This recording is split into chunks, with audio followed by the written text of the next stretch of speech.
I'm Jack Kennedy, and we're here to bring you the latest in MMA.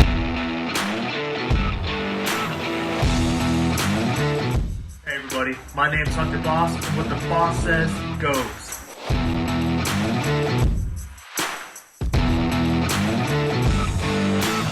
What is up, everyone? My name is Keelan McNamara, and you already know what time it is.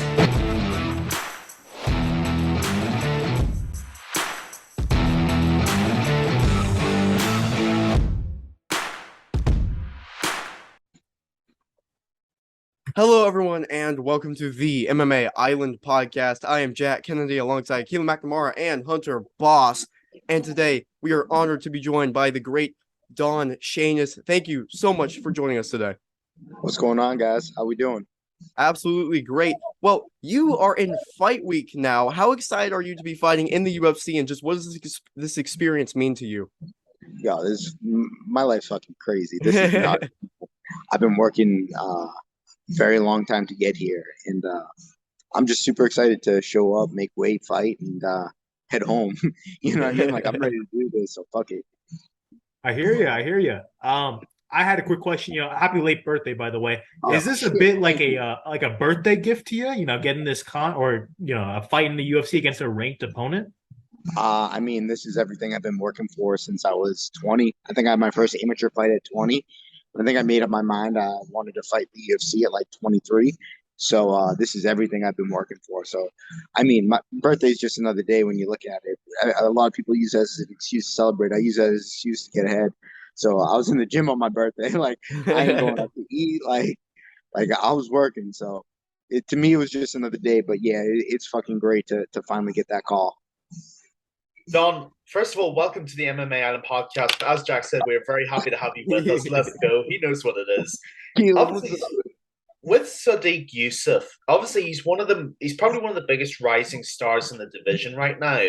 How much are you looking forward to potentially causing a massive upset against him? What would that mean to you? Oh, bro, I'm gonna shake some shit up. I'm coming out of left field. I'm gonna shake some shit up, and people are gonna be like, "Who the fuck is that guy?" Like, what the fuck just happened? That's my game plan. It is, I'm gonna live and die by the sword. So fuck it, man. I'm just gonna go in there and do what I do, And I think it's a really interesting matchup, to be honest with you. Like, for example, I've watched his fights, and really, really clean, crisp striker. I think that my style is just so different from his, and I think it's gonna clash. And we'll see. We're gonna find out this weekend. So fuck it.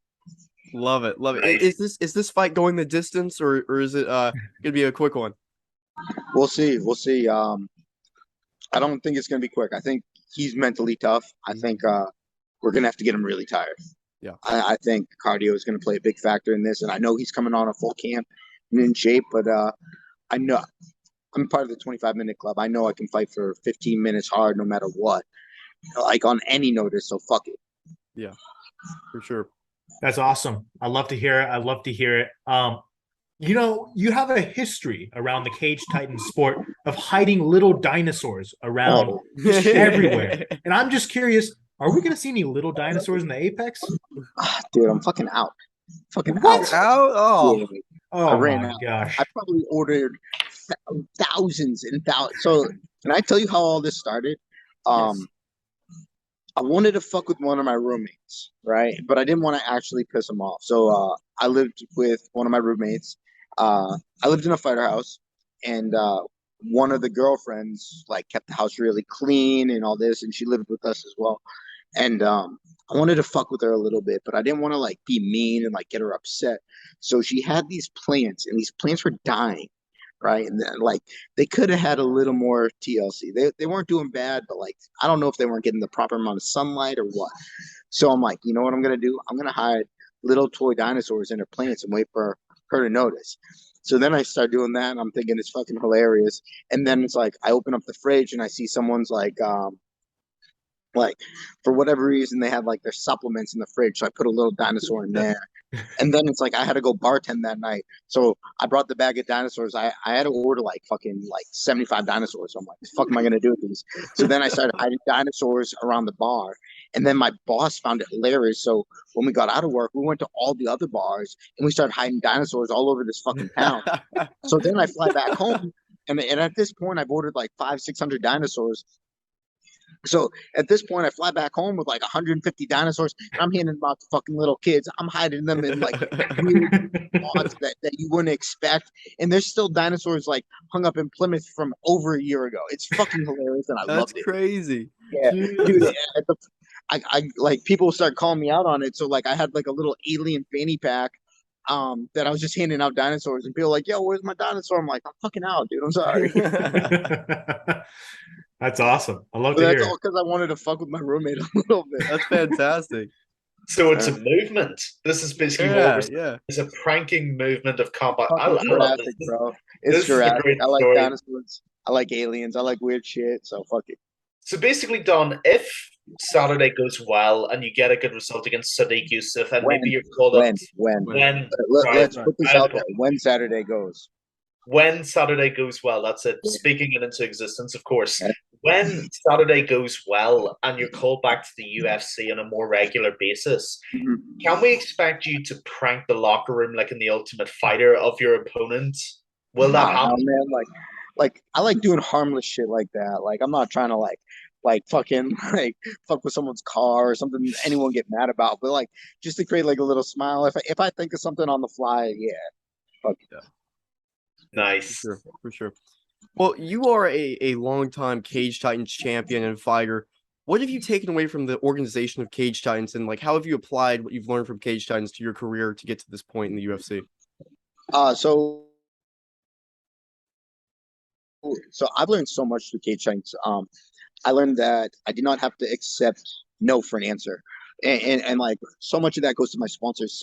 And I learned all this through my development through Cage Titans, being an amateur and then going pro and then, fighting for Bellator and then back to Cage Titans and um fucking what's the promotion? FAC. Yeah. So like I've learned so much and it's like no one can tell you what you're worth, right? And what I mean by that is like I say I'm worth X amount, and no one can take that away from me no matter what, as long as I hold the bar. And what I mean by what I'm saying is like I remember when I was going to get sponsorships for the first time.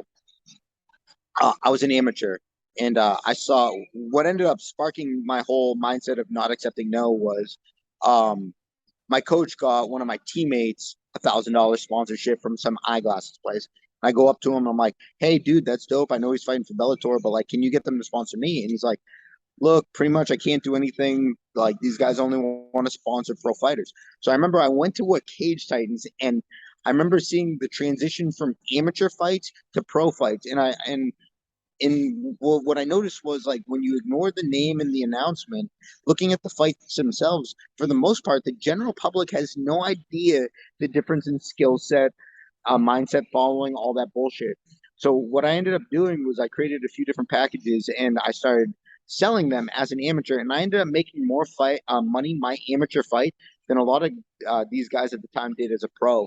So just not accepting no uh really really helped me take off, and then developing my following and then building a brand and a business and living and dying by this, and then fucking the shit you learn while you're injured, fucking I the adversity you have to go through to realize what you truly want and still get there is that ultimate belief in yourself, and it's like, yeah, dude, I know I'm a fucking 750 underdog.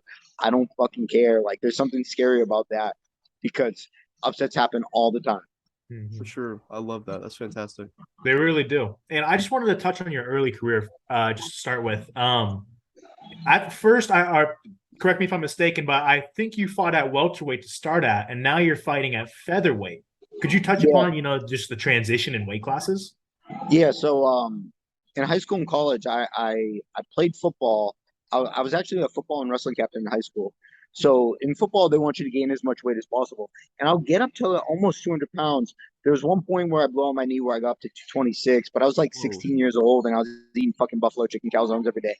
But I got up super heavy because all I did was lift weights. And but like I would get to football season at about 200 pounds, play at like 185, and then from 185 I'd wrestle at 171. And in high school, like I said, I was a two-sport captain. So in college, I chose to, as in that intermediate between high school and college, I chose I wanted to fight. So I took my first fight and I was floating around like 180. I cut to 170 plus one. I fought Tony Davey as an amateur at 171. It was actually January 9th, 2010. How's my memory? You might have to check the date on that. But it was one of those things where it was like, all right, 170. Then I fought again a year and a half later at 170 because I was still going to college. This time I was playing football. And I fought again at 170. And then I fought again at 170. So I had 3 fights. I fought Tony Davey, Paul Nisco, and Isaiah Queen at 170. Then I met my head coach, Eric, and he was telling me that I should fight at 45. So when I started working with Eric, we worked on going from 170 to 155. I won the 150 amateur title. I defended the amateur title, and then I competed my last amateur fight at 145. Then I make the jump to pro. I fought, and I actually lost my pro debut. I got cut. Nothing I could do about that. But yeah, that's kind of how my transition went to 145 because at 170, I'm at 155. I could be good, but I can't be as good as I can be at featherweight. So I think you're going to see the best me at 145 in the UFC. That's an amazing insight, Don. It really, really is. And you're actually correct. That was the date of your pro debut. So you're absolutely right. Yeah, not bad for getting hit in the head for a living, huh? Hey, it's better than mine, and I don't get hit in the head. So there's that for you. Don, I actually wanted to ask you something because you were talking to Jack there about your success in marketing yourself as an amateur. Yeah. We've actually talked to a few fighters recently, especially Dan Walsh, who's from King Titans as well. Only Dan's. I know Dan Walsh. Only Dan's. That's our guy. Absolutely. Listen, Don. My question for you is, if you could give any advice to any young fighter on how to market themselves and make themselves stand out, what would you tell them? What I would do is I would get really organized. The first thing I would do is I create packages because options create value. And what I mean by this is like, all right, let's say I say I'm worth $100. Like, and you don't think I'm worth $100. All right, cool. Maybe I'll take 50 from you, whatever. But if I have $100, $200, $300, and I have 3 different options, now that $100 doesn't seem like it's that much when you're talking $300 at your max price. So ultimately, by creating options and more value for what your options are, and then you tie in, your social media presence and your reach and your following, you can actually create way more options which give yourself more value when looking at it as a business. Now, you also got to understand, in business, every scenario has to be a win-win situation, right? Like, no one's going to invest in me if they're not going to get anything in return, right? Then no one's out there fucking handing out donations to fighters. Like, I'm completely against GoFundMe's. You know what I mean? Like, that's a set. For fighting, right? Like, oh, help me get ready for this fight camp. Like, I need your help, and call it. Fuck that. Like, GoFundMe's are for fucking people that have died and people that something terrible's happened to, like paralyzed, shit like that. They're not for people to get up and get in a training camp.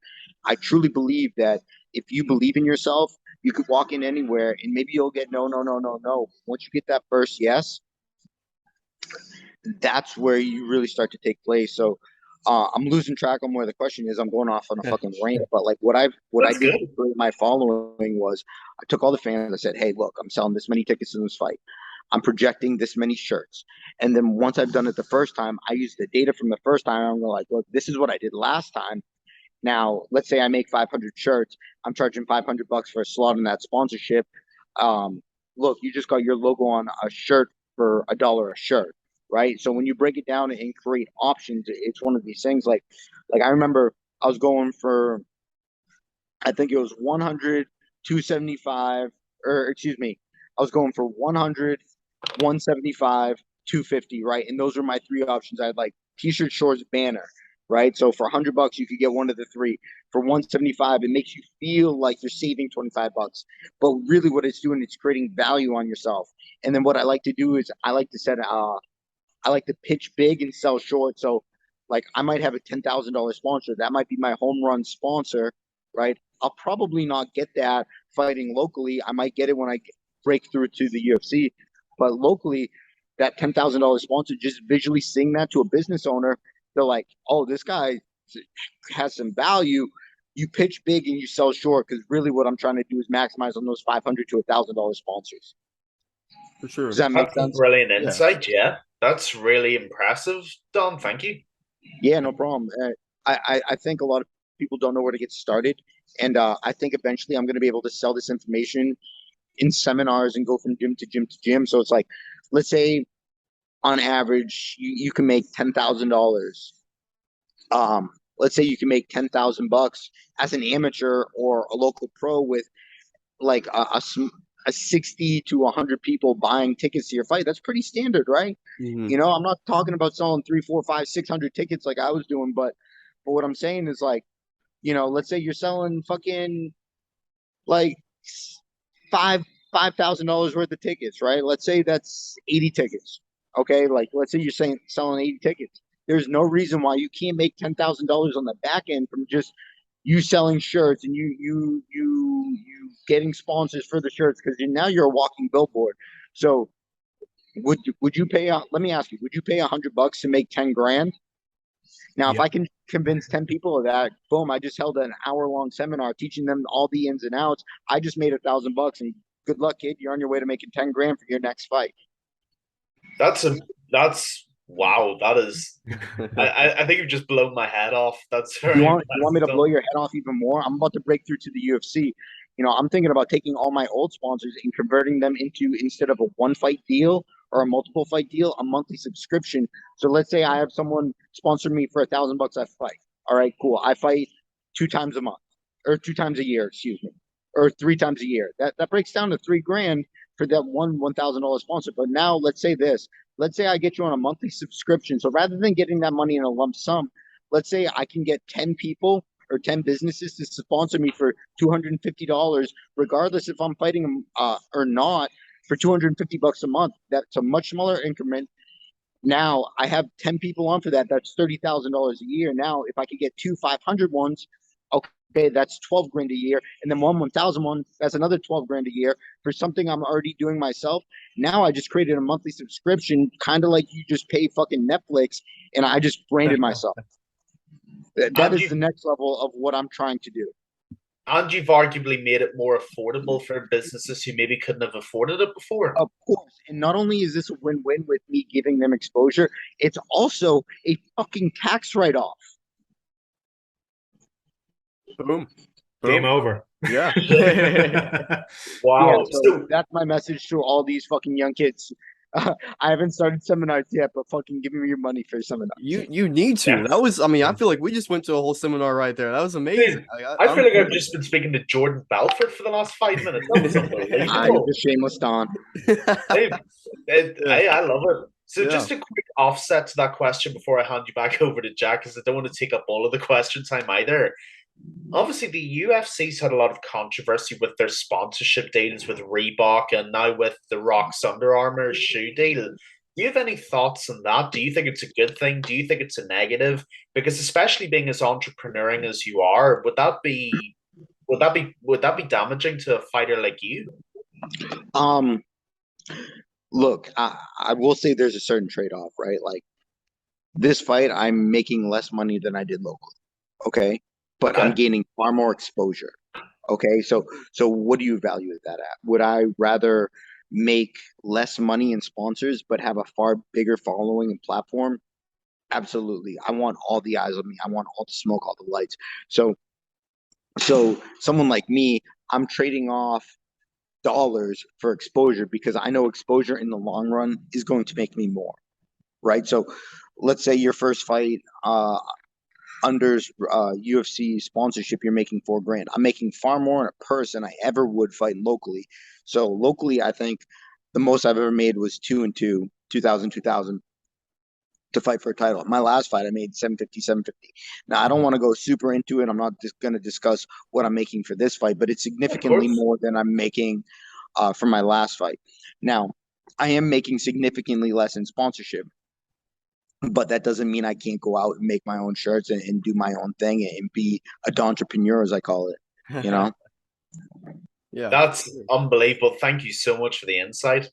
So at some point, it's like, yeah, some of these guys, like, you best believe, like, you ever, who do you follow? Who's a famous UFC fighter you follow? Couple 100,000 million followers. Just name someone.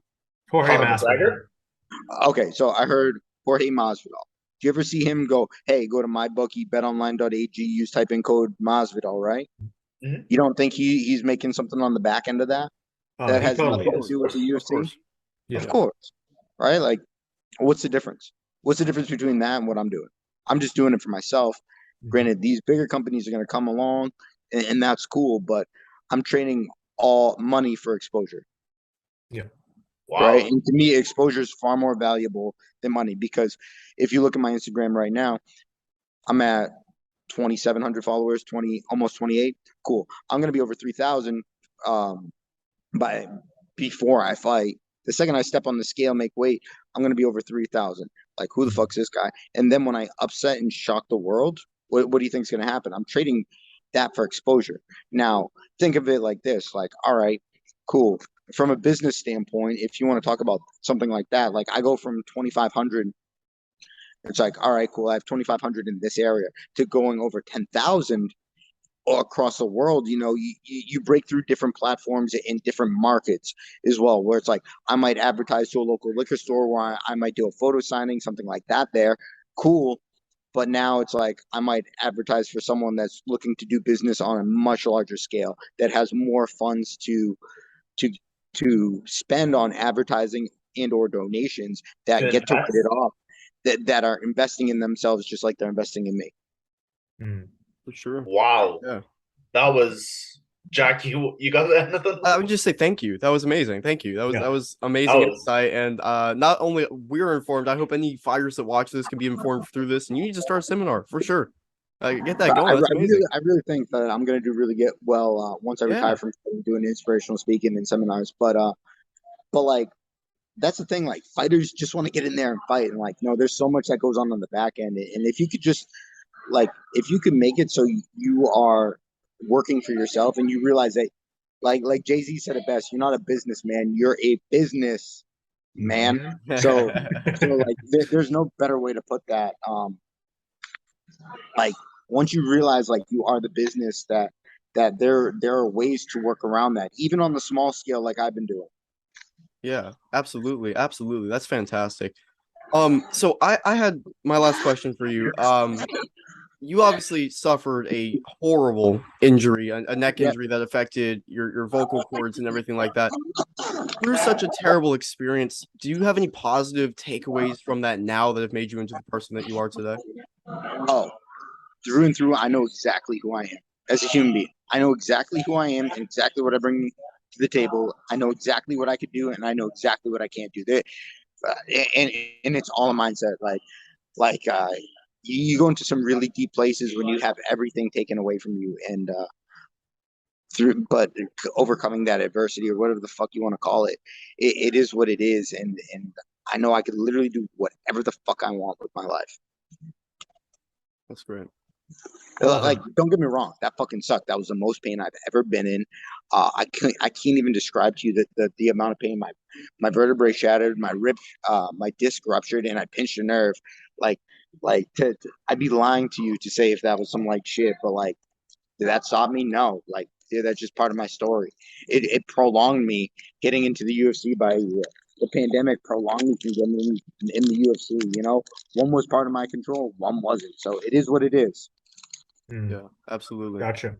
My last question here. It really just comes down to it. When you win on Saturday night, you know, make sure I'm saying win. You know, I got it right. Keelan, all right. Yeah, when you win on Saturday night, I'd like to know, is there any crazy call outs you might be doing? Maybe a little MMA Island insider right here? Dude, I'm only focused on two things right now. My first focus, make weight, be a fucking professional. I'm taking this on short notice, and I've never missed weight in my career. This is also going to be the biggest cut of my career. Just because the short notice thing, I was recovering from an injury. I went home, I saw my parents, and I wasn't expecting the call, but you know what? I'm a fucking pro. My job is to make weight. That is number one priority. Number two, fucking shock the world and be me and not sell out, dude. From here, I don't give a fuck. Like, I don't care. There's no insight. I'm not looking any past what's at task. First, make weight. Two, fight. Three, win. And that's that. That's the only insight that I have to give you, brother. I like it. I like it. Yeah. So, I gotta be honest, I don't think I have a final question. I think my head's back on that. Fantastic. I'm just gonna hand it back over to Jack. But listen, Don, that was such a brilliant insight you gave us earlier. It's probably one of the most insightful things I've ever heard. And we've had a number of fighters on here, so I can tell you personally we really appreciate your insight in that. That was remarkable. I appreciate it, but I'll also tell you this: like, confidence is so huge, right? Like, you guys bought what I was saying, but I believed it, right? Yeah. And I don't need to convince you guys; I need to convince myself. And as long as I know myself, this is part of what I'm talking about too. When you're selling all this shit, so it's like you guys believed it because I believed it. There was no disconnect there, right? So I just got you to hop on the train, but that is probably the most important thing, and probably the sexiest thing in the world too is confidence. Like, I'd take confidence over fucking anything. Yeah, absolutely. No, I am now. Okay, well, are you ready for the game now? We're doing MMA Roundtable. For those who watch the podcast, you know, basically we would choose a fighter and we all go around naming people that person has fought. The fighter today is Alexander Volkanovski, UFC 145-pound champion. Don, do you want to get us started? Name someone that Volk has fought before. Oh, how many times can we say Holloway? Once or twice? It's just one fighter. You get one fighter and then they're crossed off the list. Okay. For me, Jose Aldo. Okay. Is it my turn? Yeah, go for it. I'll go with Chang Sung Jung, the Korean zombie. I'll go Chad Mendez. My turn again. Yep. TC. Oh, nice. Brian Ortega, very nice. I'm going to say Darren Elkins. Fuck. I had that one on reserve. I was like, I'll wait till the later one. That's Well, I'm done. No, my Darren Elkins is my pick. Yeah, I'm not gonna lie, I'm struggling here too. Just give me a second though. I'm gonna rack my brain for a few seconds, see if I can think. On the title run, he fought. We need some like Jeopardy music in the background here. I'm not gonna get it. I'm out. I don't want to be wrong. I can fact check now. I'm out. Yeah. Okay. I'm just thinking of other 45ers. Has he fought Alex Caceres? Has he fought? I doubt he fought Caceres. What about Andre Fili? I'm thinking. Who's some other OG? I know he didn't fight McGregor.